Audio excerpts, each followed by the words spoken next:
أهلا بيكي في حلقة جديدة من كنوز الزيوت. الزيت اللي هنتكلم عليه النهاردة هو زيت الجوجوبا. لو لسه مجربتهوش يبقى انت فايتك كتير قوي. الزيت ده مش زي أي زيت، هو في الحقيقة أقرب من تركيبة الزيوت الطبيعية اللي جسمنا بينتجها، عشان كده البشرة والشعر بيمتصوه بسرعة من غير ما يسيب ملمس دهني. تعالى أقولك استخداماته السحرية. للبشرة بيرطب من غير ما يسد المسام، ومناسب جدا للبشرة الدهنية والحساسة كمان. للشعر نقطة صغيرة على الأطراف، بيمنع الهيشان وبيدي لمعة طبيعية.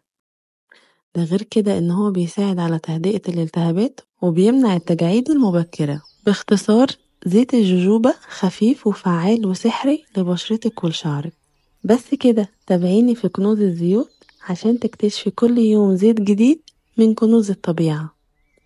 باي باي.